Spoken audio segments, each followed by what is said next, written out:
Whenever we have an anniversary show, we would be remiss if we did not include our good friend Linda McCoy Murray of the Jim Murray Memorial Foundation. We would be absolutely derelict in our responsibilities because Linda has been with us just about the entire 10-year run of this show, and so many things have we talked about, so many feelings and emotions have we shared, and Al and I have watched the foundation pretty much grow before our very eyes, and we've seen so many young scholars be anointed as such and go on and become fine young professionals in the journalism field, which is a field that unfortunately is under attack right now on a lot of different fronts. And we've seen a lot of newspapers and magazines that have folded up shop, and that's a shame. But the good news is that not only is Linda here with us, Al, but she also has some good news to share in the world of journalism when it comes to the Los Angeles Times, for example, which of course was Jim's newspaper that he was a columnist for so many years. So without further ado, let's bring her on. She's on the other end of our line from California. Linda McCoy Murray, how are you? I'm just fine, and thanks for having me on the show, and congratulations, Greg and Big Al, on your 10th anniversary show. I am so excited for you, and as we talked earlier about the parallels of your 10 years and our 20th anniversary this year, the expectations when you start your baby steps are you really don't know where you're going, and you trip a lot, and you then you pull yourself up and stand up, and here you are 10 years later, and we're 20 years later. You say, wow, how did that happen, and where did the years go? Exactly. I'm going to ask a question of you that you posed to us. Well, first, we will answer your question. Off the air, Linda asked us, Al, if we had any preconceived notions of when we started this back in May of 2009, if we had any idea, A, how many years we would be doing this, and B, much less, would there be 10 of them? And I said, I said, personally, my answer was, I had zero preconceived notions of how long that was going to last. All I knew at the time was that we wanted to take the transcript blog chat up to another level, which at the time was, of course, podcasting, and that's all I wanted to do. Did you have any sort of notions of how long this was going to last? No, because we thought this would be easier than typing everything out and posting our chat logs. And back then we were our lives were in totally different places. We were both writing a lot, and that has obviously changed for both of us as well. So. No, I had no damn idea, and as the kids say, we're doing it for the lulz. I'm going to take that question and ask Linda, since she said in her email to me that on the 17th was the official May 17th, which was two days ago as we are taping this, was the official 20th anniversary of the Jim Murray Memorial Foundation. So I'm going to ask you, Linda, when you started it back in 1999, did you have any notions that you'd be around for 20 years? The foundation would be around for 20 years?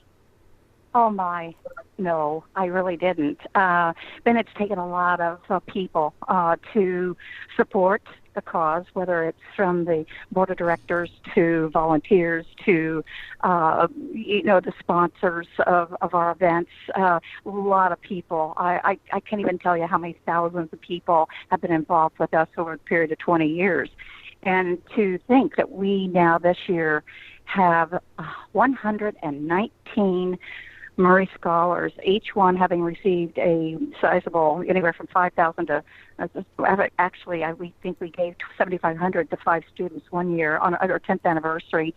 And then we had some hard times where we had to, go back to $3,000 per scholarship. So, but we've raised well over $500,000 to support these scholarships. And as I will point out again, that nobody at the foundation gets paid.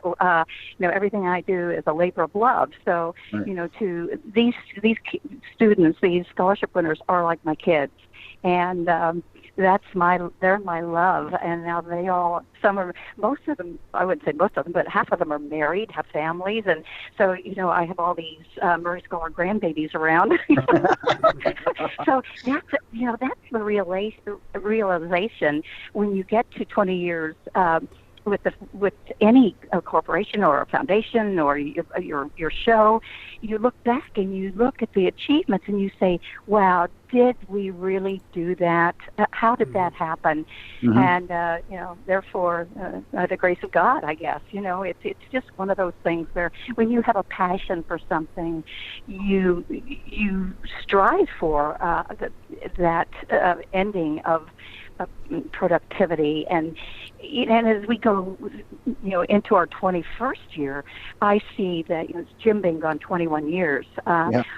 Some of these kids, like this year, they were either just born or not born when Jim died. So Right. being able to get the word out, and who was Jim Murray? And as you know, one of his funniest lines was, "I won't be out of here 6 months and they'll be saying Jim who." And that's what I look at every day. I think, okay, how hard do we have to work now for the next 5 years or even 10 years to keep his legacy alive?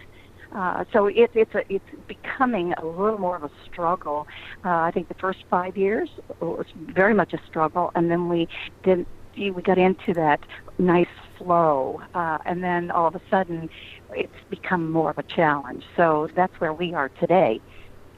Do you have, Linda, off the top, I'm going to kind of put you on the spot here, do you have off the top of your head some names for us of some scholars who indeed have kind of made a name for themselves in the industry in the years since they became Jim Murray scholars? Oh, sure. Right off the number one is Arash Markazi, who is a 2002 USC scholar. And when he left USC as a graduate, he then went to work for Sports Illustrated. He always wanted to walk in Jim's shoes. So, to go to SI, that was really one of his, oh my God, he lived and dreamed that. And then he went to ESPN. I think he was there about 9 years. 8 or 9 years, and then the LA Times just hired him as a columnist, and his first column appeared on the very, very day that Jim's first column appeared, and that was on February the 12th. Wow. So he's now working directly for the sports editor Angel Rodriguez at the LA Times, and then there's Bill Orm. Bill Orm covers the Lakers for the Athletic. We have Kyle Goon, who is, and Tyson Alger. Zach Berman. Zach Berman, yeah. He covers the Philadelphia Eagles for the Philadelphia Inquirer, and he was a 2007 Murray Scholar from Syracuse. And he was one of our judges this year. I've had 3 Murray Scholars to judge our essay competition over the past 15 years. So that's really quite a feather in our cap to get the Murray Scholars back to represent us on the judges panel. We're talking with Linda McCoy Murray of the Jim Murray Memorial Foundation. You're listening to the Knee Jerks, our 10th anniversary show. I'm Greg Eno from WordPress Out of Bounds blog, and Big Al is here, and we'll bring Big Al in. What you got for Linda McCoy Murray? Well, I just wanted to ask her is with the sports, the journalism period is changing, I think, faster than anybody ever thought it would. Between newspapers are having issues, magazines are seemingly becoming passé. Sports Illustrated, of all things, is in major financial trouble, for example. Do you find the people that you are getting involved with sports writing today, I guess, are you having are they coming in for maybe the same reasons, or are there different? I guess I want to ask is what's the difference between the kids you have coming in now and maybe the kids you had coming into your program, when you first started?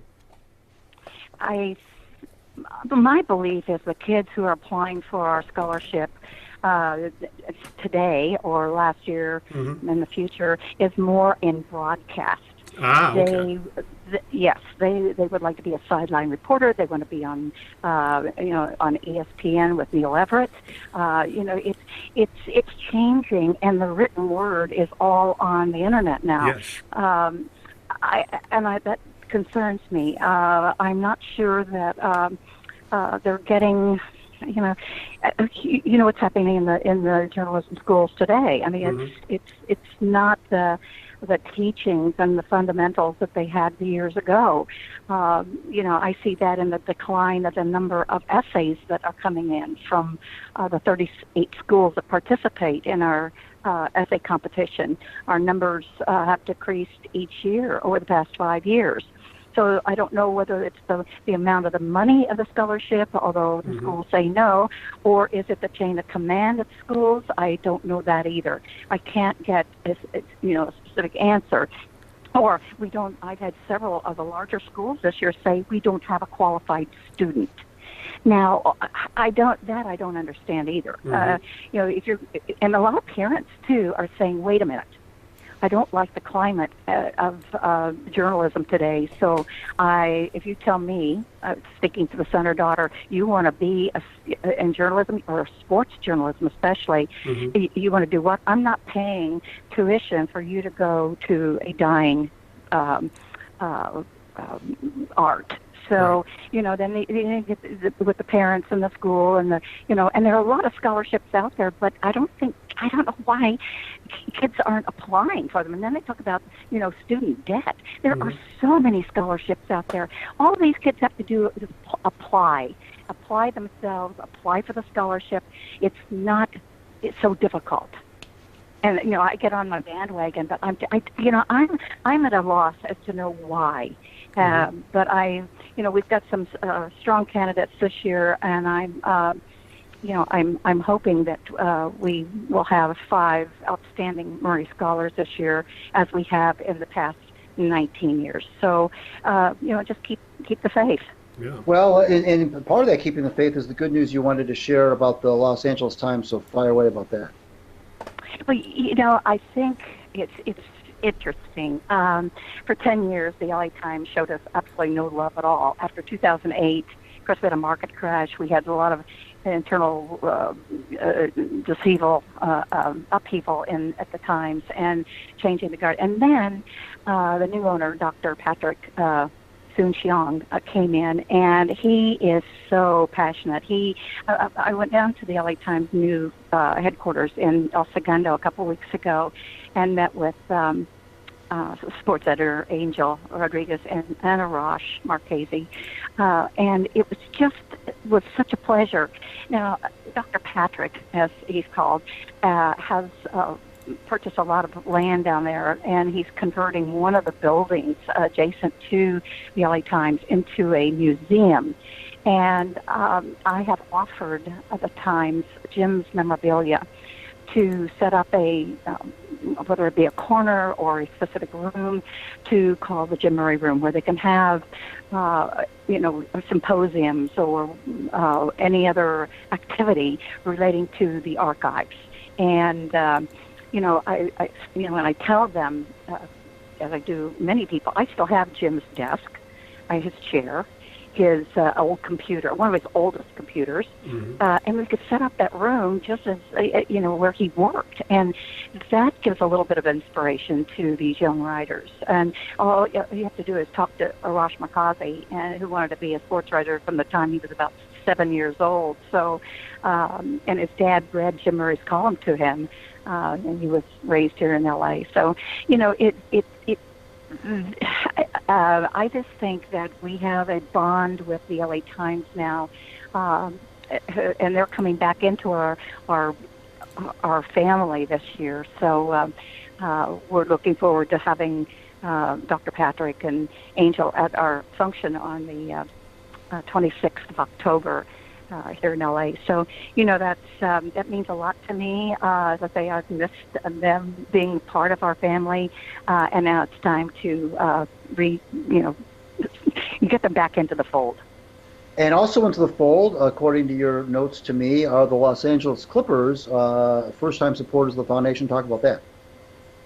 The Clippers, we've had a long history with the former owner, and Jim didn't write too favorably about the former owner. I won't mention the name. We all know what that was. Yeah. So the new owner and the people at the Clippers, they have embraced this. A lot has to do with Arash. Arash has he just smiles and he just captures everybody. So he is the one who went in and said, I want to do something with the Clippers to support the foundation, and what can we do? So I've had conversation, and yes, they are coming in this year as a supporter, and I couldn't be happier. I'm just thrilled. It's time. Jim wrote a lot about the Clippers over the years, and he's not here to write about them now, but it's the history of the sports, especially in Los Angeles. Absolutely. And before we let you go, I want to get your take on the Lakers made news a couple of days ago. They hired Frank Vogel to be their new head coach to replace Luke Walton, and the Luke Walton thing is a whole at least segment in and of itself. But Frank Vogel, the new coach, of course, he was the coach of the coach of Orlando. He coached Orlando, and he coached the Pacers. They brought Jason Kidd in as an assistant. Magic Johnson left the team kind of abruptly about a month ago or so. This is a franchise, Linda, that has kind of lost its way. It hasn't been really relevant for a number of years. It seems like ever since Kobe Bryant retired, and it just hasn't been. I personally think the NBA needs the Lakers to be good. It's kind of like how baseball needs the Yankees to be good. I think that basketball, the NBA needs the Lakers. I just do. And this is a franchise that is kind of, like I say, kind of hasn't been able to get out of its own way for about at least 5 or 6 years. So what's going on with the Lakers? What's the feeling there about Vogel? Is it too soon to tell about the fans' excitement over that, or is it kind of getting lost in the shuffle of the Dodgers right now? Well, I don't know. It's anybody's guess, but the Lakers, like Dr. Buss said, it's showtime, and that's what they've always been about. I don't know that LeBron James is our showtime. I might be ridiculed for that remark, but I think there's more, not so much pros or as cons on that subject, but I really think that the new coach, and I'm sorry about Luke Walton. I don't know that whole story. I haven't been following it. I just can't go there. The new coach, Frank Vogel, of course, my first love is the Indiana Pacers because I worked with Pacers years ago, and they'll always be number one in my heart. So, but Vogel he's a good coach. I mean, he led the Pacers to number one seed in the Eastern Conference. But, it's, as I say, I don't think LeBron James is the answer to bringing back the Lakers compared to what Kobe Bryant did. And, Magic's exit recently put question marks in everybody's head about, and I think you get an opinion from, you ask 10 people who have 10 different opinions. So I'm not sure my opinion really counts, but I think we'll just see. I think they're in a rebuilding situation, and that will maybe take a couple of years, but the Lakers will be back. I will, like Joe Namath would say, I can guarantee it.